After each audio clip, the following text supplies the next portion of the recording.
Hey, Samore Love Bugs, you have now tuned in to my Catfish recap. Guys, be sure to subscribe if you have not yet done so. Also, be sure to share this video on Facebook, Twitter, or Google Plus, or wherever you like to share videos.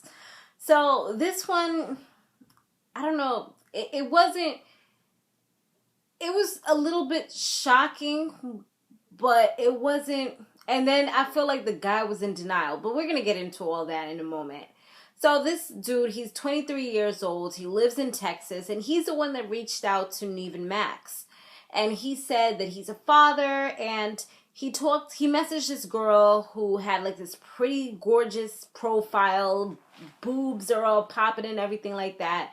And they were talking for a while, and he's about to go to the army, or I think he said the army, and he wants somebody to be there when he gets back. You know, like that person waiting for him, just making everything just feel all the more,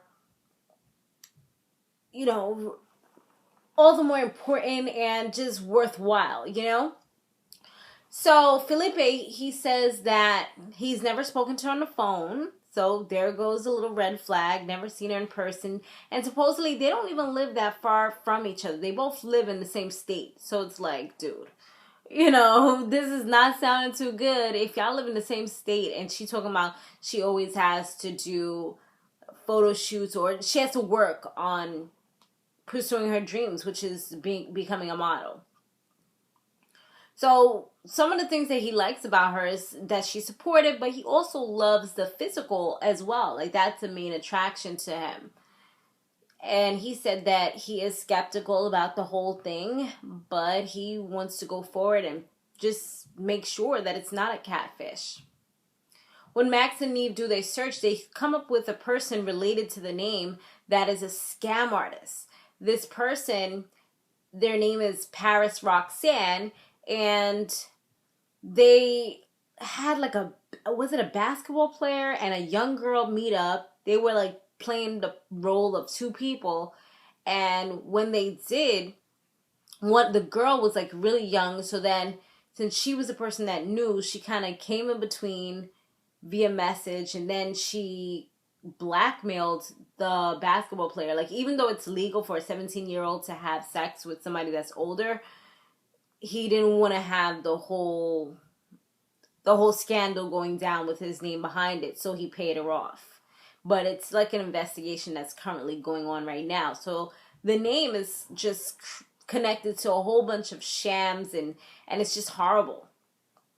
So anyways, now they're really like, oh my gosh, this is horrible. They contact the girl whose photo is connected to the same photo that he's been talking to, and the girl says she has no idea about any of this, and she knows that her photos have been connected to things like this in the past, and sometimes it just makes her want to take down all her photos. Yeah. So, I mean, maybe it's the boobs that she's been putting out there. I mean, you kind of get back what you put out there. You're putting all these sexy photos out there. You're going to grab a lot of attention. Obviously, that's what you want. Otherwise, you wouldn't be putting those types of photos out there. You want somebody to watch. You want somebody to hit that like button. And that's exactly what's happening. It's just a little more extra things are happening with your photo than you intended for it to happen or intended to happen. When Felipe, he saw the video that the girl did, just stating that it wasn't her, he like tears up. And I was like a little baffled by that, because I don't know, I'm just not used to seeing people guys get that emotional over something like this. Like, they usually at least pretend to brush it off, but he was just like not even pretending. He was just like, wow, like, why does these types of things have to happen to me? And he really thought he found the one that was going to be with him, and I guess be like in his life and have something for him to look forward to when he comes back. So now they message the person that's supposed to be the catfish and all that, and so they can all meet up. They know that, of course, it's not the right person, but the person does agree to meet up with them. So when they get to the spot, a few minutes later, this woman pulls in, but she's pulling in with somebody else. And it was a girl and a guy. And Felipe was like, he knows the girl. He used to talk to her. He used to date her. Well, he didn't say date her. He's like, yeah, I know her. But and they were like, okay, did you do something bad to her? Did you diss her? And he was like, nah, she actually dissed me. So when it all comes down to it, what happened was the guy that she was with, his name was Luis. And what he was doing is he pretends to be Paris Roxanne. And he just so happened to be talking to him before she started talking to Felipe. But he continued to talk to this chick while he was in a relationship with her. So she was just pissed off about the whole thing, and she decided not to tell him, and she broke it all off because of that, because she felt like he was cheating. And to be honest, even though he said what he said, and of course you're going to try to make it sound good, he said that it wasn't like that. He was talking to this girl before, but it was nothing really serious. And if the catfish person, if Paris would have said that this wasn't real or anything like that, he could have been focusing more on the person that was really there for him, the real relationship that he had going on. I'm like, you sound super phony baloney, because those messages were like all lovey-dovey, and he never even mentioned, he sounds like a cheater, because he never even mentioned that he had somebody while he was with her. He didn't say that in any of his sob story, autobiography that he was saying.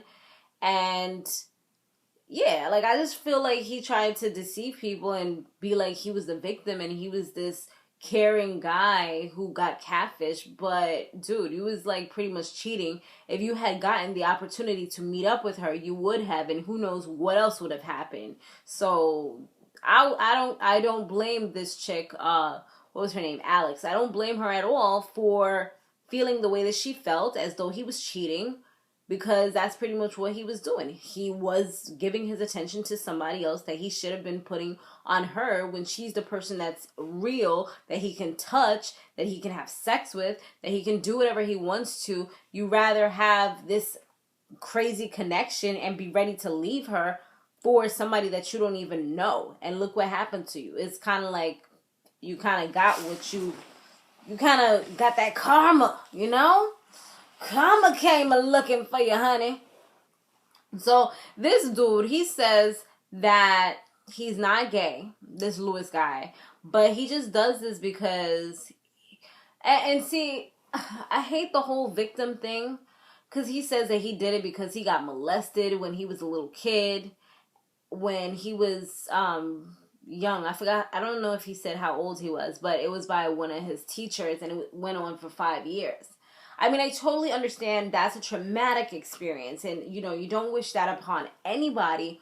And for no one to believe him, I guess his parents believed him, but from no one else to believe him and to send him to the crazy house, all that did probably take a toll on him. But I feel like, once again, as I said in previous videos for different shows, that you kind of have to rise above those types of things, and it's not what happened to you, it's what you do going forward that is going to determine how your life is going to go. So if you say, oh, you hold on to that, I guess he never really got a chance to let it go. Maybe that's the thing. He was just holding on to it.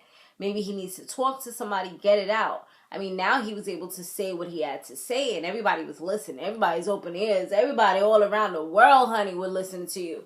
So he definitely got a chance to speak out. But I felt, too, like he is gay or has become gay, maybe because of this whole situation. I feel like that's exactly what he feels, like he became gay because of this. But he doesn't want to say those words. He didn't want to say it out loud. I feel like he's undercover. And it seemed like Max and Neve were trying to push him to be able to say it, because they said things like, well, you're talking to guys. And then he tried to say, no, I'm talking to guys and I'm talking to girls. And they're like, well, you have all these guys saying explicit things to you because of the profile photo that you, and the pictures that you're putting out there. And he kind of like evaded that and moved on to something else. I feel like, and they kept on saying things like, well, he has a lot of things that he needs to work out with himself. And yeah, it does seem like he does. Like he's kind of in denial and he's blaming his past for everything. There are so many people in the United States, male and female, that have been molested at some point in time. And that doesn't mean that you go out and try to hurt everyone else because of a traumatic experience. You need to go out and try to get some type of help. And you also need to make sure that, you know, you don't do things to hurt other people and you don't keep yourself down and staying as a victim. You can rise above this. There's so many better things he could have been doing with his time and with his life instead of talking to hundreds of people. He said on Facebook there were so many people he couldn't even really respond to them back. And you don't see anything wrong with that.